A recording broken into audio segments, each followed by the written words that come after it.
भरपूर शास्त्री परिवार की इकलौती बेटी मोहिनी को बचपन में ही पढ़ाई के लिए विदेश भेज देते हैं, जहां से वो सालों बाद ग्रेजुएशन पूरी करके इंडिया वापस आती है, जो अब संस्कार, सभ्यता, संस्कृति जैसी चीजों से कोसों दूर होती है।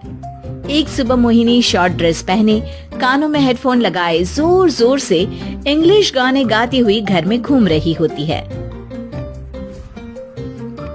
सुबह सुबह भगवान का नाम लेते हैं, राक्षसों की तरह चिल्लाते नहीं। पॉप्स, आपको अच्छे गाने की बिल्कुल समझ नहीं है, so take a chill pill. अरे मोहिनी, पापा से ऐसे बात करते हैं क्या? सारी तमीज भूल गई हो। ओह मॉम प्लीज, इतनी बड़ी भी कोई बात नहीं हुई, सो डोंट ओवररिएक्ट। ऐसे ही दिन बीतते हैं जिसमें मोहिनी के तौर तरीके, रहने और बात करने का ढंग उसकी मम्मी पापा को परेशान करने लगता है। भला कोई मानेगा कि ये मेरी बेटी है? रीति रिवाज और संस्कारों से तो इसका दूर दूर तक कोई नाता नहीं, और अब तो लगता भी नहीं कि कभी होगा। अरे ऐसे कैसे नहीं होगा? लड़कियां सारे नखरे अपने माँ बाप को ही दिखाती है।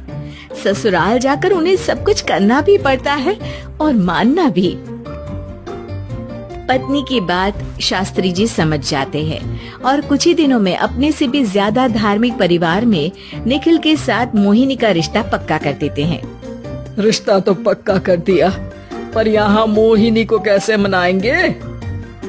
शादी ब्याह के मामले में आटे में नमक जितना झूठ तो चलता है जी।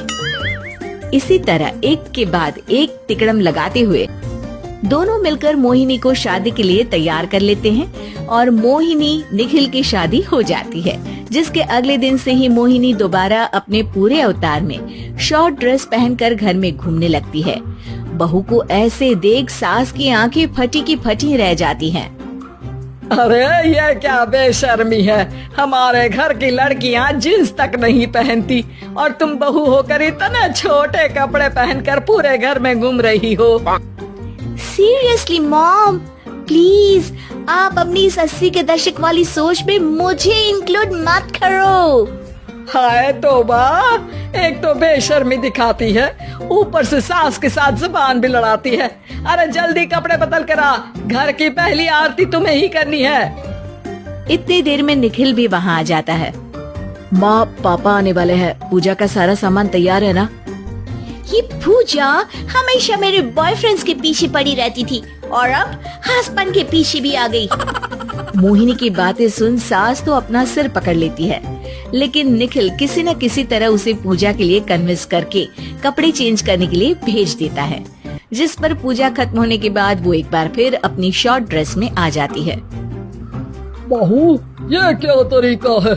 संस्कार नाम की कोई चीज है या नहीं? नहीं ससुर जी, संस्कार मेरा दूसरा बॉयफ्रेंड था, अब तो मेरा उससे कोई कांटेक्ट नहीं है। मोहिनी का जवाब सुन के ससुर तो भगवान नाम जपते वहाँ से चले जाते हैं, लेकिन सास बहू के बीच कहासुनी फिर शुरू हो जाती है, जिसे इग्नोर करते हुए मोहिनी घर से बाहर चली जाती है और देर रात घर वापस आती है।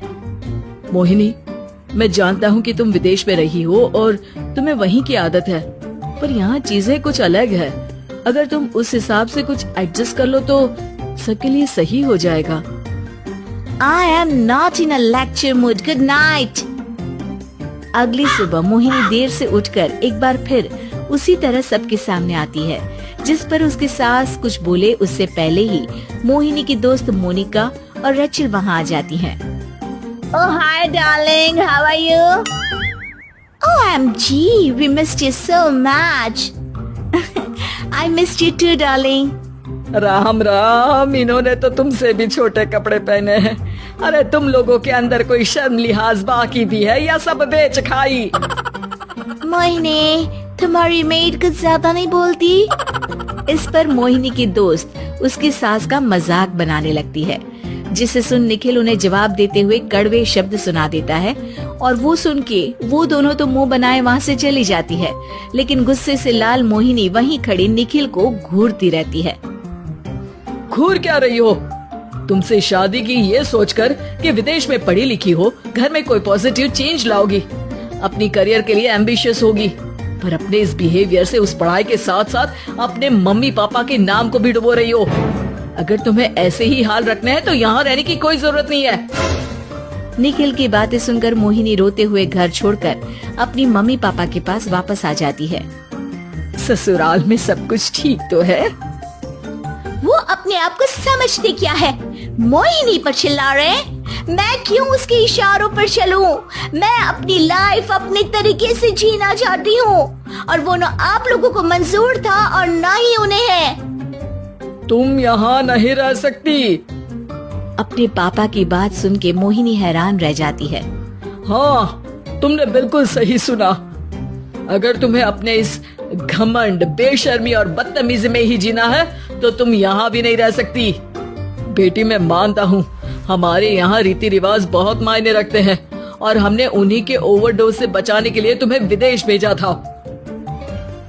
एक लड़की जो शादी करके घर और बच्चे संभालती है, उससे तुम अपने आप को ज्यादा समझ सको इसके लिए भेजा था। तुम उससे ज्यादा समझो और बनो, पर तुम तो किसी दूसरी ही ट्रेन में चढ़ गई बेटा। उसके मम्मी पापा बहुत देर तक मोहिनी को सारी बातें समझाते हैं, जिन्हें सुनकर मोहिनी को अपनी गलती का एहसास होता है। वो जॉब ज्वाइन कर लेती है और ससुराल वापस आकर उन्हें मॉडर्न बनाती है और खुद भी कुछ रिवाज सीखते हुए खुशी से रहने लगती है।